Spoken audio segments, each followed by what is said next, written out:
The OneFootball app has a brand new look, but all the same old features that are useful for an FPL manager. Get customized push notifications to receive team news, goal alerts, and more. Download it for free via the link in the description.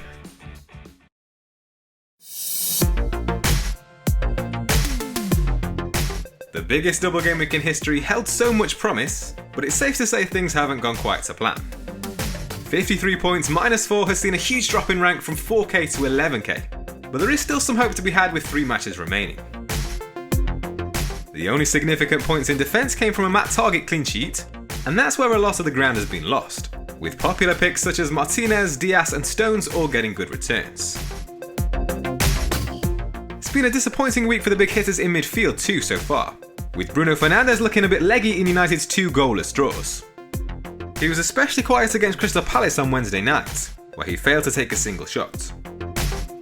A late change of plans saw Harvey Barnes come in for Sterling, who fortunately didn't punish too much after the Leicester midfielder suffered a knee injury in his first match. The thinking behind the late switch was that Sterling would likely be rested after starting in the Champions League, and there was so much traffic towards Kane as the deadline neared that going without him seemed far too risky. The England captain was unfortunate to only come away with 1 goal in the 4-0 win over Burnley, taking 5 shots and missing a big chance right at the end. Calvert-Lewin was kept quiet in the narrow 1-0 win over Southampton, but like Kane and Salah, he still has his second fixture to come. And just to make matters worse, Johnston is sitting on the bench with a huge score, after Brighton missed 2 penalties and had a goal controversially disallowed against the Baggies. So let's take an early look at the transfer plans ahead of Saturday's Double Gameweek 27 deadline. After selling Sterling last week, the plan is to bring in a third Man City player ahead of their Double Gameweek 27.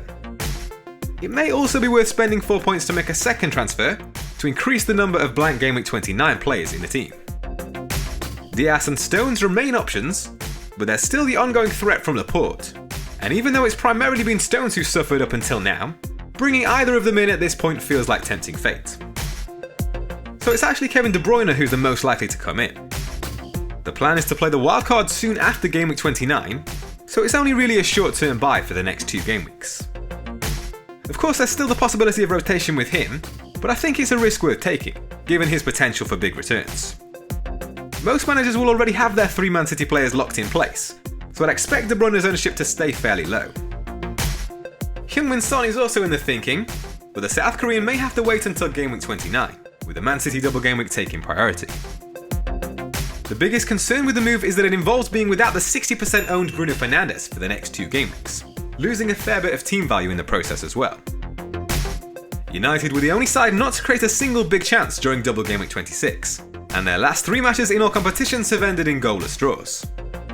You'd expect that trend to continue against an informed Man City side, and then it's a meeting at home with 4th place West Ham. To fund that move, while also increasing the number of Blank Game Week 29 players, Nick Pope could be the man to make way. Burnley have some tough fixtures to come against Arsenal and Everton. Emi Martinez is a target to come in for a hit, with upcoming fixtures against Wolves, Newcastle and Fulham, and the potential for a Double Game Week 28. There's never a good time to make a goalkeeper transfer, and arguably that's a move that should have been made a few weeks back, but I still think it could pay off over the next 4 game weeks. Here's how the team is set to line up. Martinez has 3 double-figure returns in the last 6 game weeks, where he's averaged 7 points per game. As mentioned, the plan is to bring in the Argentine this week, but alternatively, Johnston could be an option to play ahead of Nick Pope, up against an injury-stricken Newcastle. Following his rest against West Ham, there's perhaps a greater chance of Cancelo featuring from the off in both of Man City's Double Game Week 27 fixtures.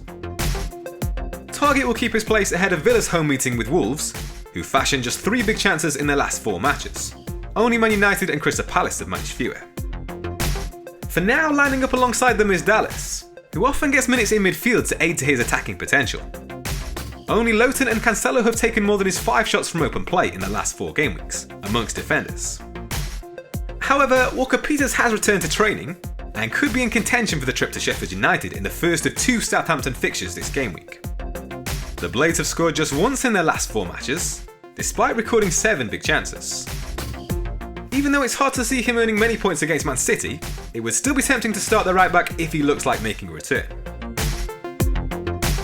With Harvey Barnes sidelined, Rafinha comes into the 11 for the trip to West Ham.